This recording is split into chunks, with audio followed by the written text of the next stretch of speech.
ना करिए सजना भी मर जाना। अब ये जो है दुश्मन मरे खुशी ना करिए सजना भी मर जाना का मतलब क्या है? वो मतलब ये है कि जब हमारा पार्टी सिंबल लिया गया था पैनामा केस के बाद, और पैनामा केस किस चीज पे मबनी था? पैनामा केस जब सुप्रीम कोर्ट ने वो ऑर्डर दिया, द इनफेमस ऑर्डर, वो ये था कि आपने एक अनविड्रॉन रिसीवेबल था जिसकी वजह से हम आपको डिस्क्वालीफाई कर रहे हैं। आपने एक बेटे से तनख्वाह लेनी थी जो आपने नहीं ली। अब एसेट्स और लाइबिलिटीज दो डिफरेंट चीजें हैं। एक ऐसी चीज को जो अक्रू हुई थी और विड्रॉ नहीं हुई, उसकी बुनियाद पे डिस्क्वालिफिकेशन हुई। सेनेट का इलेक्शन होता है, पीएमएलएन के किसी भी सेनेटर को टिकट अलॉट नहीं होती और पार्टी के चेयरमैन का राइट ले लिया जाता है टिकट अलॉट करने का। उस वक्त शादियाने बजाए गए, उस वक्त सेलिब्रेशंस की गई, डेमोक्रेटिक प्रोसेस को एक धचका था। It was bad for the entire democratic process, but a certain political party at that point in time celebrated and declared it a victory. अब चले, हम तो पैनामा की बेस पे हुए थे ना, अनविड्रॉन रिसीवेबल के ऊपर, और हमारा सिंबल लिया गया था।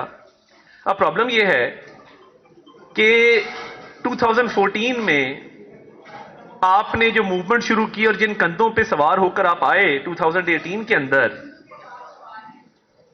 अब आपका कोई क्वेश्चन है तभी कर लें। आप करना चाहती हैं क्वेश्चन को? नहीं, क्वेश्चंस के लिए देखिए बिल्कुल एंड पे टाइम होगा और इंटरैक्टिव होगा, डोंट वरी। लेकिन अभी हम पैनलिस्ट को प्लीज पहले अपनी बात कर लें। थैंक यू, इफ आई मे। तो बात यह है कि आपने तब उसको बकायदा सेलिब्रेट किया। अब आपने जब 2014 में धरने शुरू किए, उसका मकसद क्या था, उसके पीछे कौन था और किस तरीके से आपने एक नेशनल डिस्कोर्स को चेंज करने की कोशिश की? बात यह कि आपको आदत पड़ गई फेवरेटिज्म की।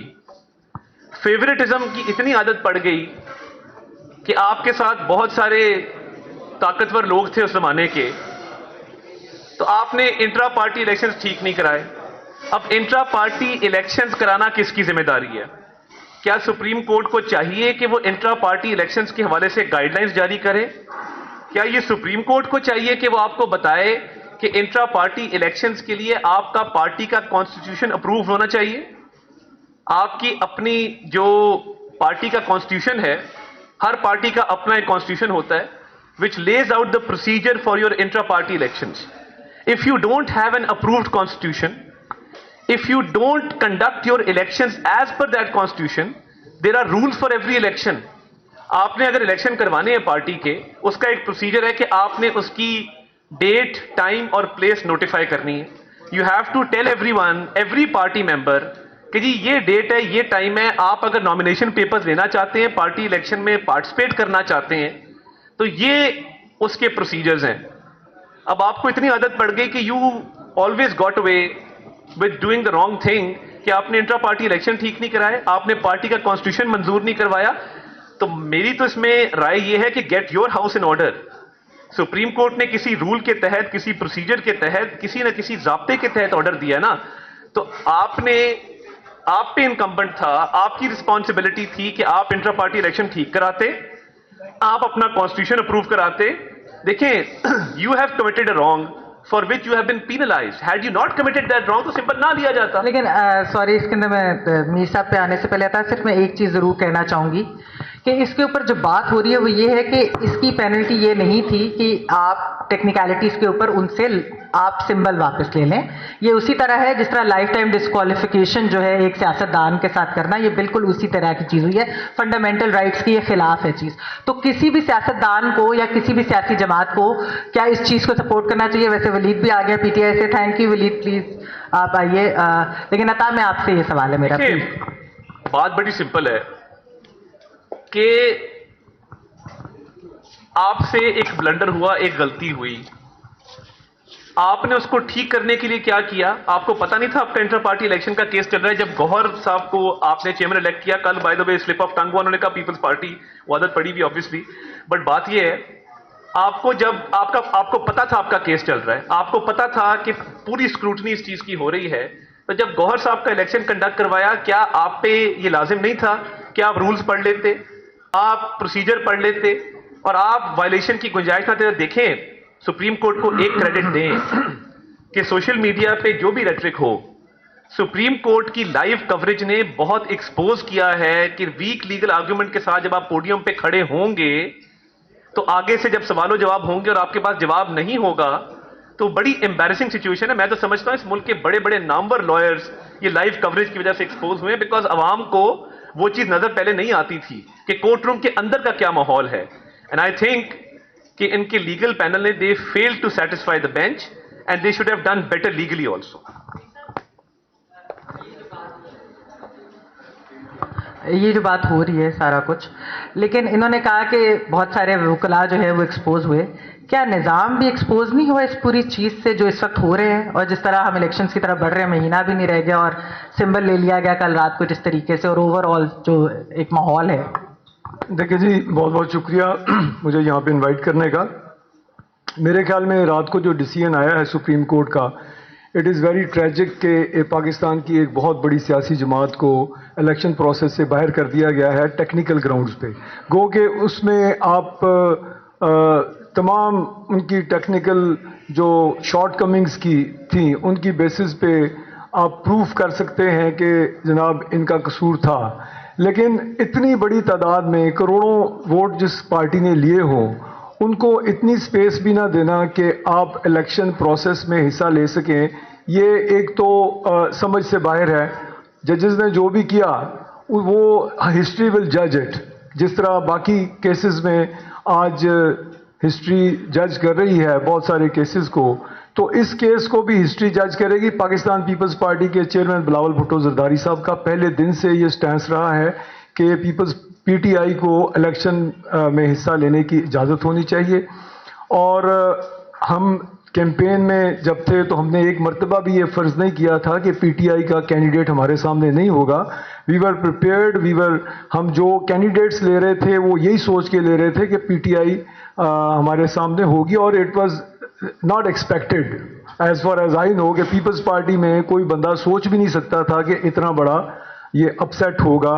और अब इसमें यह है कि कसूर जो है पीटीआई का अपना भी है, वो खुद भी एडमिट करेंगे, उनके लॉयर्स भी, उनकी लीडरशिप भी।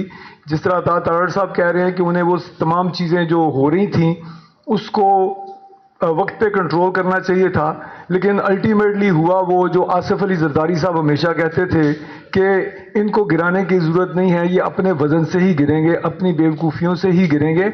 और प्रेसिडेंट जरदारी साहब ने इमरान खान साहब को कई मरतबा समझाने की भी कोशिश की, डायरेक्टली इनडायरेक्टली, कि सियासत में अगर रहना है तो ये तरीका जो है आपने अडॉप्ट किया हुआ है कि सारी दुनिया को आप एक तरफ करके कहें कि जी मैं ही सादक अमीन और अमीरुल मोमिनीन। उसका नतीजा आज ये है कि कल रात से जो डिसीजन आया है उसके बाद पाकिस्तान में एक सबसे बड़ी या एक बड़ी सियासी जमात जो है उसके दफन होने का आगाज़ हो चुका है, क्योंकि वो 244 उनकी रिजर्व सीट्स भी गईं, उसके बाद उनके जो कैंडिडेट्स हैं वो भी गए और वो इंडिपेंडेंट होंगे। It's a sad scenario. हमें इसमें किसी को भी खुश होने की ज़रूरत नहीं है, क्योंकि ये सारा कुछ पीपल्स पार्टी के साथ हो रहा है, हो चुका है माजी में नून लीग को पावर में लाने के लिए। नून लीग के जो बानी थे जनरल मोहम्मद ज़ियाउल हक साहब, उन्होंने 85 में ये पीपल्स पार्टी को इलेक्शन से बाहर रखने के लिए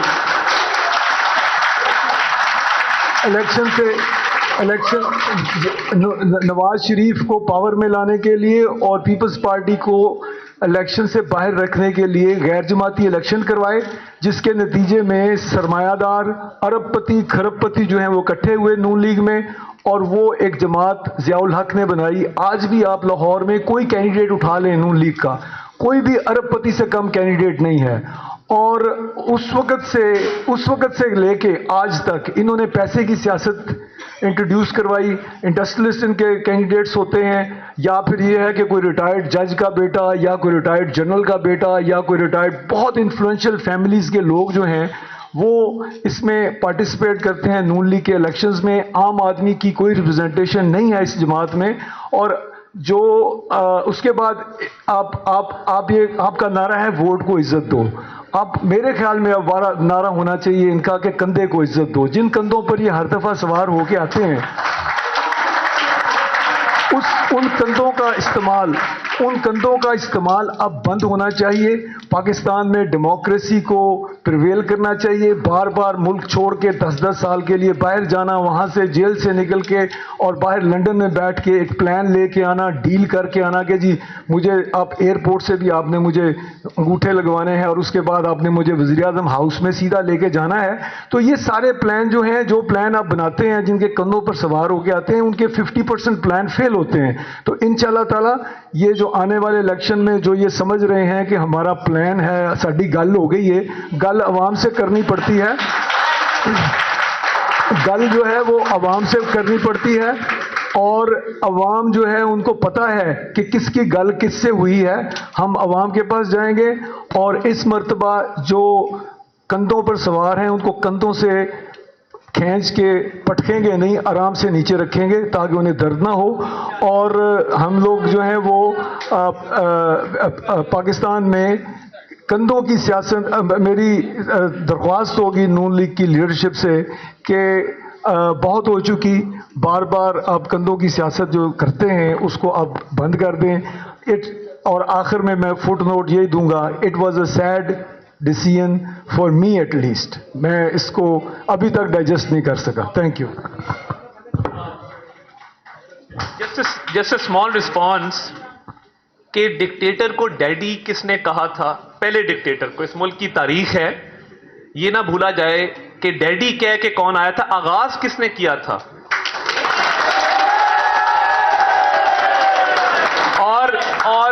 और डैडी कहने के बाद एक और सियासी जमात है जिसने कहा था कि आर्मी चीफ कौम का बाप होता है।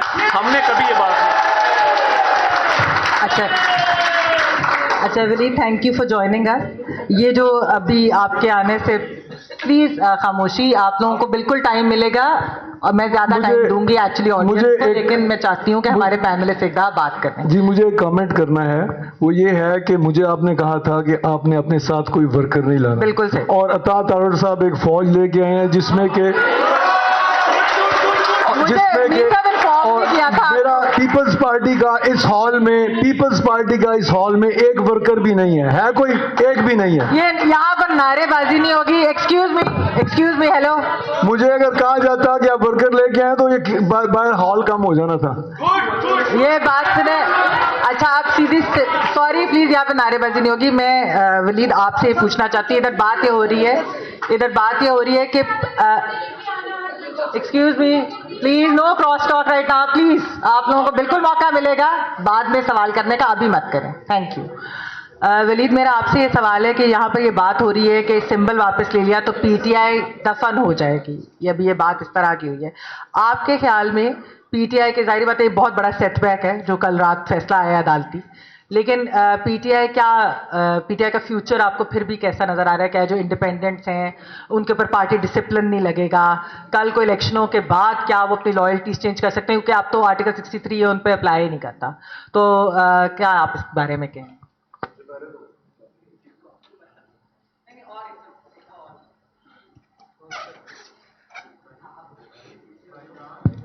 जी, सबसे पहले तो दिलचस्प यहाँ लफाजी, ये मेरी लफाजी नहीं है, ये इनकी लफाजी है कि अता तारड़ साहब एक फौज लेके आए हुए हैं।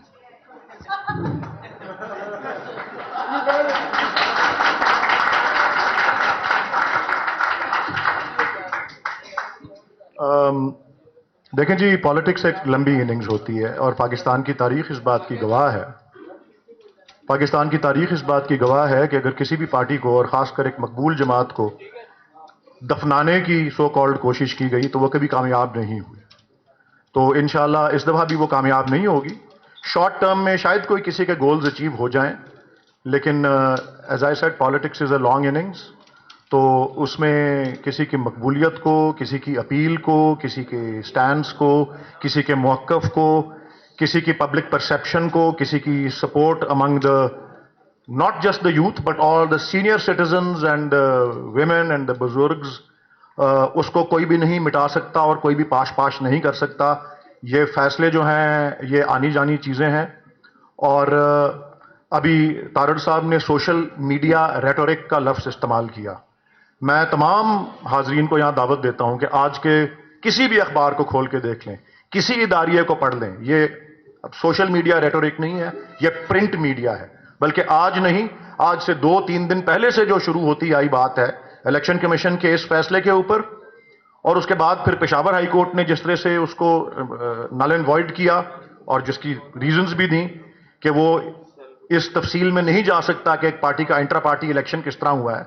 और ये भी देखें कि इलेक्शन कमीशन ऑफ पाकिस्तान को इतनी ज्यादा पेट में दर्द हो रही है एक सियासी जमात के अंदरूनी इंतखाब के ऊपर, वो अच्छा है या बुरा है, उसको यह खबर नहीं है कि वो खुद पिछले 1 साल से कितनी आइन शिकनी करती रही है, कितनी दफा सुप्रीम कोर्ट ने उसको अहकामात दिए हैं और कितनी दफा वो उसकी नाफरमानी करती रही है। पेशावर हाई कोर्ट का हुक्म आया है और वो फील्ड में है, 48-72 घंटे वो फील्ड में रहा, उसकी मुसलसल नाफरमानी होती रही। तो वो क्या इदारा है, आईनी इदारा अपने आप को कहलाने का वो क्या हक रखता है जब वो खुद आइन से अपनी जो वफादारी है उसके बारे में आपको अपनी सरगर्मी से, अपनी एक्टिविटी से, अपने कॉन्डक्ट से दिखा चुका है। तो अब मुश्किलात जो हैं, नो डाउट, जब इलेक्टोरल सिंबल नहीं होता एक पार्टी के पास, और बाय द वे ये वही इलेक्शन कमीशन है और ये अगेन सोशल मीडिया रेटोरिक नहीं है, this is a print media editorial which is saying कि इसी इलेक्शन कमीशन ने एएनपी को इलेक्शन ना करवाने पे 20,000 फाइन करके कह दिया कि जी ठीक है जी, ये इलेक्शन लड़ें, अगला इलेक्शन के बाद अपना इंट्रा पार्टी इलेक्शन जो है उसको करवा दें। सो बहरहाल हमारे बानी चेयरमैन जो हैं उन्होंने तो हमेशा यही हमको ट्रेनिंग दी है कि कॉर्नर टाइगर्स की तरह फाइट करें, जिस तरह भी हुआ हम फाइट बैक करेंगे, जिस तरह भी हमको एम्पुटेट करके और मेम करके और लंगड़ा लूला करके भी इलेक्शन में उतारा जाए, हम इस इलेक्शन को लड़ेंगे। हम जमहूरी प्रोसेस का हिस्सा रहेंगे, हम एक सियासी जमात है और हम एक सियासी जद्दोजहद करेंगे। और बाय द वे कोई यहां पे एक फौजी आमर को डैडी कहता रहा, कोई यहां पे कहता रहा कि मैं ज़िया-उल हक की मिशन को पूरा करूंगा। पाकिस्तान का एक पॉलिटिकल लीडर है जिसने जनरल मुशर्रफ का साथ देने के बाद, और ये बाय द वे उसके अपोनेंट्स ने भी एक्नॉलेज किया है कि एक वाहिद पाकिस्तान का सियासी लीडर है जिसने पब्लिकली अपोलोजाइज किया है कि मैंने मिलिट्री डिक्टेटर का साथ दिया। पब्लिकली अपोलोजाइज करने के लिए भी गट्स चाहिए होती हैं, किसी ने वो गट्स नहीं दिखाई। और अगर किसी ने कहा है कि कोई ओहदेदार बाप होता है तो उसने ये भी बाद में कहा कि वो ओहदेदार या बाप जो है वो बेटे की कमर में चाकू भी मार सकता है, ये भी बात हुई है। पाकिस्तान को 3 चीजों की जरूरत है। पाकिस्तान को इस्तेहकाम की जरूरत है, पाकिस्तान को अमन की जरूरत है, पाकिस्तान को खुशहाली की जरूरत है। दुनिया भर के तजर्बे से मैं आपको जितना मैं जानता हूं, दुनिया भर के तजर्बे को, वहां पे डेमोक्रेसी हो या अथॉरिटेरियनिज्म हो या उसके दरमियान में कोई चीज हो या बादशाहत हो, इस्तेहकाम और अमन और खुशहाली जो है खास तौर पे हमारे खित्ते के अंदर, और इसके लिए मुझे अपने नेबर्स का नाम लेने की जरूरत नहीं है, खास तौर पे हमारे खित्ते के अंदर जो है वो डेमोन्स्ट्रेट करके एम्पिरिकल एविडेंस के साथ दिखाया है दूसरे मुल्कों ने कि वो एक पायदार और देरपा और मजबूत जमहूरियत से हो सकती है। बार बार वही तजर्बा, वही एक्सपेरिमेंट करके एक्सपेक्ट करना कि कोई डिफरेंट नतीजा निकलेगा, यह एल्बर्ट आइंस्टाइन से मंसूब है। यह अहमकाना है कि कोई डिफरेंट नतीजा निकलेगा। कहते हैं कि आइंस्टाइन ने नहीं कहा था या नहीं कहा था, बात यह दुरुस्त है कि making the same mistake over and over again and expecting a different result, I am very sorry to say, मुझे अफसोस और माजरत के साथ कहना पड़ता है कि मैं नहीं देख सक रहा इस सूरत हाल में पाकिस्तान जो कुली तौर पे एक जमहूरी, एक पुरअमन जद्दोजहद का नतीजा था, उसको इससे सवा कोई और फार्मूला जो है उसकी बका का जामिन बन सकता है। Thank you. अच्छा, मेरा एक सवाल आप तीनों पैनलिस्ट के लिए ही है और एक एक करके आप उसका जवाब दीजिएगा। वो ये कि एक जो ये हाइब्रिड निज़ाम है, ये अब हमारे नसीब में जिस तरीके से थोप दिया गया है, हमारा जो एक जिसकी बुनियाद जो है वो 2016-17 में रखी गई और उसके बाद पहले एक हाइब्रिड निज़ाम आया पीटीआई की सूरत में, फिर पीडीएम हाइब्रिड 2.0 आई और अब जो अगली जो भी गवर्नमेंट आएगी यही कहा जा रहा है कि हाइब्रिड प्लस प्लस ही हो।